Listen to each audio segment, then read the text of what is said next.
Lá. Hoje a gente vai analisar um tema que está dando o que falar, né, Eve? As mudanças na Lei de Licenciamento Ambiental aqui no Brasil.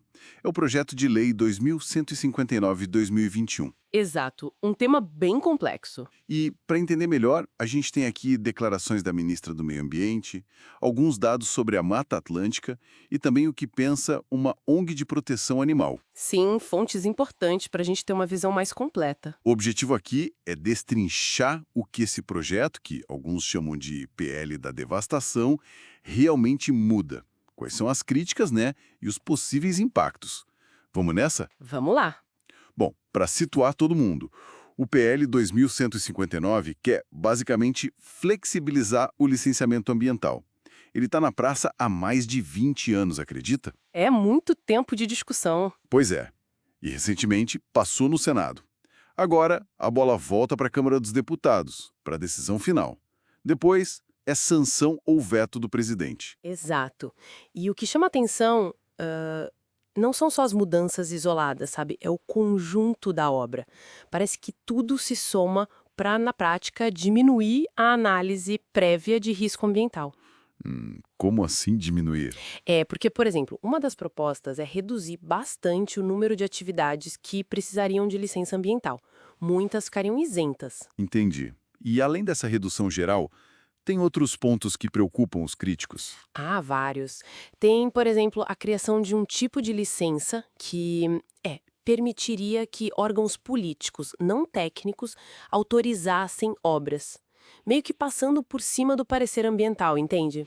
Nossa, isso é bem diferente do modelo atual. Sim, e tem mais. Querem tirar a análise de danos indiretos. Pensa assim, fazem uma estrada nova. O desmatamento que acontece em volta por causa da estrada, isso não entraria na conta do licenciamento da estrada. Ignore o efeito cascata. Caramba! Efeito cumulativo zero, então. Exatamente. Outro ponto é a tal da LAC, a licença por adesão e compromisso. É quase um autolicenciamento. Autolicenciamento. Como funciona isso? O empreendedor só declara que está cumprindo as regras e a licença pode sair na hora, automática, sem análise técnica antes. Isso somado a uma possível fragmentação das regras. Fragmentação? Como assim? É, porque estados e municípios poderiam criar suas próprias dispensas de licença. Imagina a confusão jurídica, né? Nossa, um cenário bem complexo. E, para completar, o projeto também limita a participação de povos indígenas, quilombolas, comunidades tradicionais nos processos.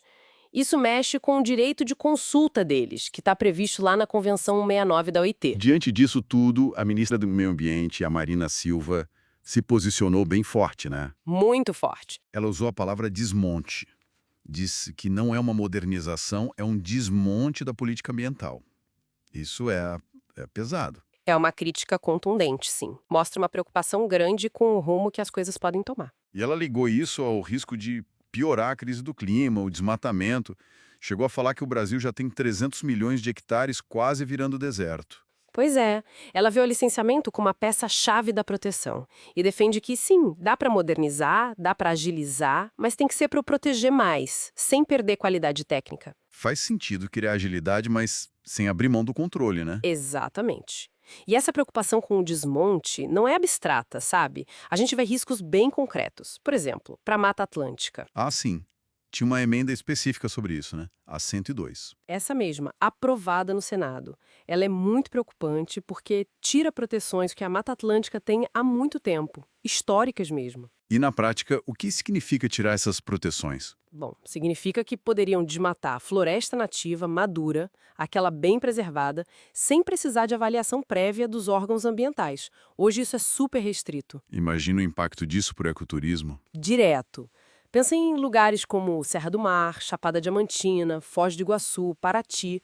Muitos vivem do turismo ligado à natureza. Afeta a renda, emprego. E olha, a Mata Atlântica está em mais de 3 mil municípios. É onde vivem 145 milhões de pessoas. É muita coisa. Muita gente de fato.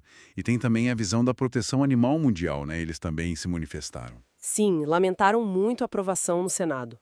Para eles, o texto atual é um retrocesso. Pior até que a versão que tinha saído da Câmara antes. E as críticas deles, imaginam, vão na mesma linha. Vão sim. Repetem vários pontos que a gente já falou: a dispensa de licença para agropecuária, o autolicenciamento com o ALAC, a bagunça das regras, né, essa fragmentação. E eles mencionaram a crise climática também. Mencionaram a ausência disso no texto. E criticaram muito a violação do direito de consulta das comunidades, da Convenção 69. O apelo deles é por vetos do presidente nos pontos mais graves, citando a Constituição e até os compromissos do governo. Entendi.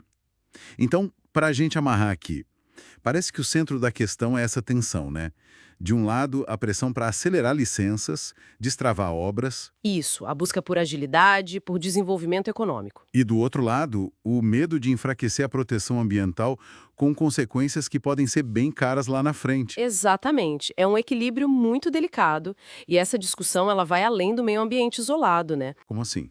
Ela está totalmente conectada com a crise climática global, com a perda de biodiversidade, com atividades econômicas importantes como o próprio turismo, que a gente falou, e também com justiça social. Justiça social por causa dos direitos das comunidades, né? Isso, direitos de comunidades tradicionais, indígenas, que são diretamente afetados por grandes empreendimentos. O licenciamento é um espaço para a voz deles ser ouvida, ou deveria ser. Certo. Uma teia bem complexa de interesses e impactos. Sem dúvida. E isso tudo me faz pensar, sabe? Considerando essa briga toda entre desenvolvimento e preservação que a gente discutiu, o que realmente deveria definir um projeto como estratégico para o futuro do Brasil? Quais critérios a gente deveria usar? Fica aí a reflexão.